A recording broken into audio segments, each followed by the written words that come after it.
Ladies and gentlemen, welcome back to Ms. TV Total Football. There's some banging news that are lined up. Over the past 24 hours, it's been mad across the world.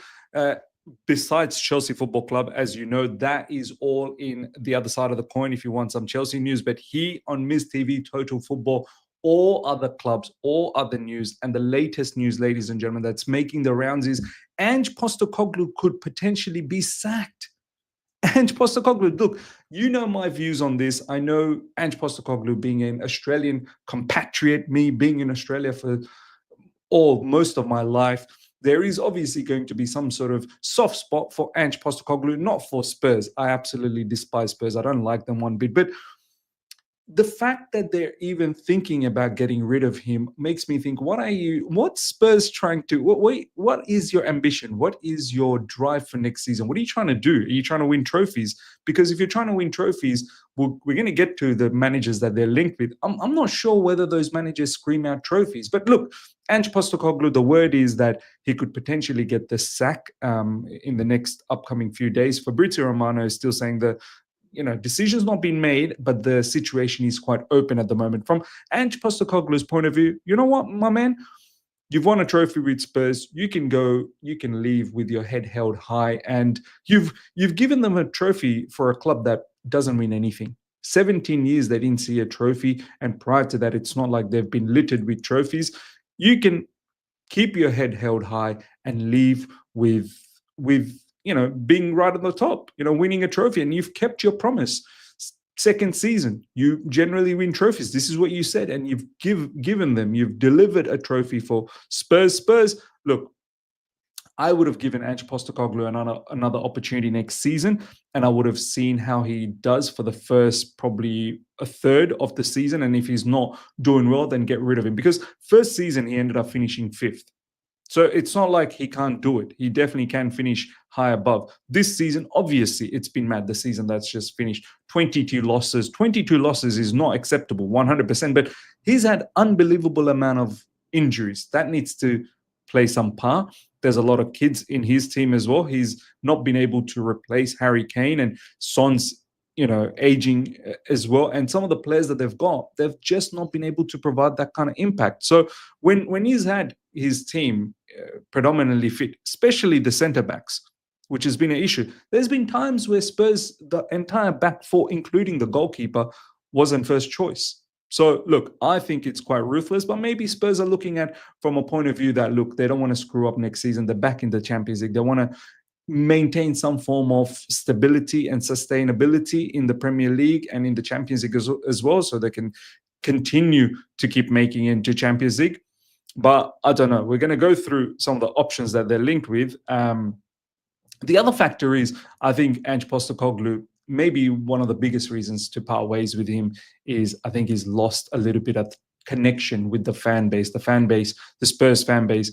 A large portion of them, match-going ones, I don't think they really fancy Ange Postecoglou anymore. But then again, any Spurs fans out there you're watching, let us know in the comment section. This is coming from Fabrizio Romano, but before we get to the Fabrizio Romano one, Sasha Tavolieri, in fact, even before Sasha Tavolieri, there was news that, Spurs could potentially part ways with Ange Postecoglou. But in about last 5-6 hours, Sasha has come out and said, Tottenham decided to sack Ange Postecoglou. Thomas Frank leading the race to substitute him. Marco Silva, Fulham, also on the list. Wait and see. I mean, look, what are you going to achieve? No disrespect to Thomas Frank. Absolutely zero disrespect. What he's done with Brentford is incredible. And he's up for an upgrade. How much longer can he continue with Brentford, who's a selling club, continuously keep selling their bigger players? And you can't stop it because it's Brentford, right? Ivan Toney moved on. Mbuemo is going to move on. Wissa is going to move on down the track. So it's not like Thomas Frank can keep making miracles. So look, he does deserve a next step. Spurs is probably the next step, but what are you expecting from Thomas Frank? This is what I want to ask. What difference are you really going to see from Thomas Frank as opposed to Ange Postecoglou? Are you going with Thomas Frank because you want to win trophies? Or are you going with Thomas Frank, just to bring some stability? For me, Ange Postecoglou has shown that he can give you stability in the first season. So, and Ange Postecoglou has shown that he can win trophies. So I'm not really sure exactly what Spurs are looking for, but as I said, I think what has happened here is the Spurs fan base have fallen out with Ange Postecoglou, and this is why they're going to move on. We shall see if they do move on or not. The other name is Marco Silva. Once again, these are pretty much same caliber, I would say, as Ange Postecoglou. I don't think they're any much different. Spurs chairman Daniel Levy said to decide Ange Postecoglou's future in the next days. Situation open. Thomas Frank and Marco Silva are both appreciated. Discussed internally as options for Spurs job if Ange gets fired. No final decision on Postecoglou yet. Ladies and gentlemen, let me know your thoughts about Ange Postecoglou. Do you think it's fair? Do you think it's ruthless? Do you think, this is the right thing to do for Spurs? Let us know in the comment section. Next up, Ben Jacobs. When it comes to Saudi Arabian-based news, I think he's got contacts. He definitely has contacts. And this is the latest in regards to Bruno Fernandes. We've recently did a video on Bruno Fernandes. Check that out literally a couple of videos ago. Look, Bruno Fernandes, I think it would be stupid if you don't take that offer from Al-Hilal. It's life-changing offer. The money is ridiculous. The money for Man United is ridiculous. And I think Man United can use that money and use that for a total rebuild. I know Bruno Fernandes, the experience he has is very important for Ruben Amorim. I think Ruben Amorim wants to keep Bruno Fernandes. He's also recently said money can be made from other players, but ultimately Bruno Fernandes, 31 years old, what's he going to do at Man United? He's probably thinking, you know what, generational money coming from Saudi Arabia. What am I actually going to do in Man United? How long is it going to take for Man United to make it back into Champions League football and also make it back into top of the Premier League? And then how long is it going to take for Man United to actually win trophies? It could be a very, very long time.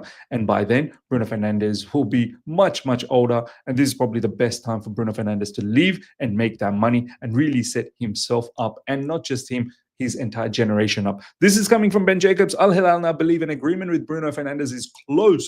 After a week of positive meetings, Fernandes is currently deliberating with his family. A key factor in whether Fernandes agrees will be if the move is also right for his family. It will be more than just a football decision. Hilal wants a final answer by Friday. So yeah, look, moving to Saudis is not a cup of tea for everyone. Me being from a Muslim background, I'd love to be in Saudi Arabia, but obviously if you're not from a Muslim background, and look, there's a lot of players that are not from a Muslim background, but there's a certain level of settings over there that you're going to have to abide by.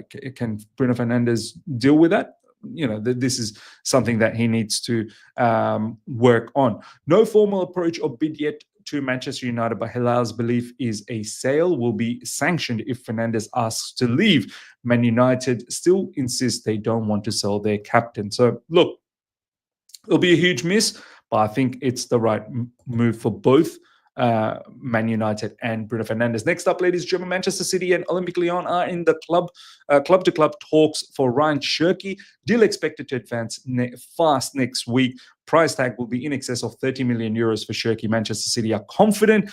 Manchester City maintain their plan. Cherki and Reijnders deals to be done in the next days. Look, Manchester City are moving mad. These are some fine acquisitions. Rayan Cherki, from what I've seen against Man United in the Europa League, oh my God. How he's going to operate under Pep Guardiola, that is something to see, because Pep likes to have a lot of control. Rayan Cherki is a kind of player that is, you got to let him loose. You have to let him loose. He's not about the tiki-taka. He's about taking players on. He's about creating space. He's about creating chaos.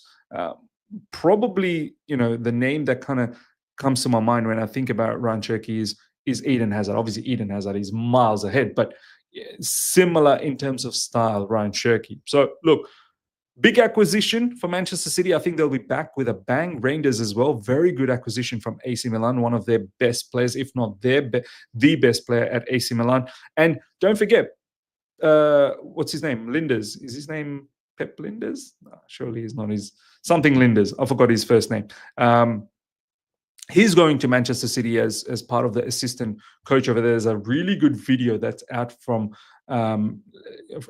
him explaining exactly how to press in the final third, in the middle third, and in the defensive third. And I think all of this is going to help Pep Guardiola next season and Manchester City, and I'm pretty sure they'll be back with a bang. Next up, ladies and gentlemen, Liverpool news. Kelleher, I'm not even going to try to pronounce that first name.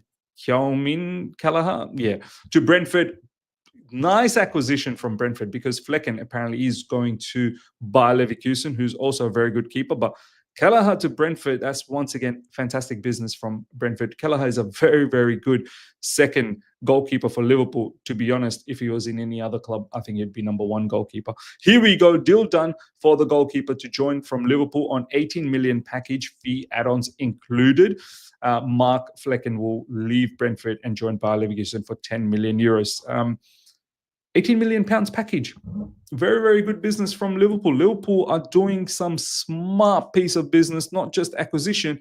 Now for the sale as well. Look, Kelleher, too good to be a number 2 goalkeeper. And as long as Alisson is there, yeah, Kelleher is not going to get that opportunity. And Kelleher probably feels that he's now ready to be the number 1. Next up, Maurizio Sarri, ladies and gentlemen. If you guys remember from Chelsea days, one eye is going to be on Lazio again. He was the Lazio manager previously. He's back again. Maurizio Sarri and Lazio, deal set to be signed next week on a 2-year contract plus option. Story revealed yesterday by Fabrizio Romano. Understand Lazio are closing in on verbal agreement with Maurizio Sarri to return as new coach. 2-year contract plus 1-year option in case Lazio reach UCL qualification. So fantastic. I can't wait. I can't wait to see Sarri back with Lazio again and see how Lazio does. Serie A is lit. Serie A is definitely lit, ladies and gentlemen. And with Sarri coming back, it's just spicing things up even more. Matthias Cunha joins Manchester United on 5-year deal plus 1-year option from Wolves. It's official. Man United have announced that. Go check it out on the Man United website, X page, every social media. He's been announced, and this is the first signing for Man United, and it's a very, very good signing. Matthias Cunha, very good player from Wolves. I think he'll be a fantastic number 10, one of those inside forwards for Ruben Amorim. And let's see how things shape up for Man United in the pre-season. This is going to be a huge summer window for Man United. They need to do a lot more business. They need to really do their level best to come back in the Premier League next season. All documents signed after 62.5 million release clause has been triggered earlier this week. First signing of the summer for Man United. And last but not least, ladies and gentlemen, some nice bit of PSG news. Ousmane Dembele wins Best Player of the Season award from UEFA for UCL. I think thoroughly deserved. He's been sensational, Ousmane Dembele. And look, I know his name's been thrown around for the Ballon d'Or. I still would give it to Lamine Yamal. He's been phenomenal, Yamal. But Dembele, especially in the Champions League, has been splendid for PSG. One of the biggest reasons for them to, drive forward. I still remember his goal against Liverpool and also Arsenal. I'm pretty sure he scored against Liverpool. Yeah, I am. And the Arsenal one, the first time finish, fantastic. Ousmane Dembele definitely deserves it. Desiree Doué, I don't know how to pronounce all of these names. I hope I am pronouncing it right. Wins Young Player of the Season award from UEFA for UCL. 100% deserved. Him and Yamal next season, I think the future is in great hands. This guy looks like a serious level baller. Honestly, serious level baller. Strong kid, and still is a kid. I think 19, 20-year-old. Immense talent. We saw it in the Champions League final. Ladies and gentlemen, let me know your thoughts about everything we spoke about, especially in regards to Ange Postecoglou. Do you think his sacking is the right thing to do? Comment below, smash up the like button if you're here for the first time, subscribe, hit the bell notification to stay in touch with all my content. Till next time, take care. See ya. Bye.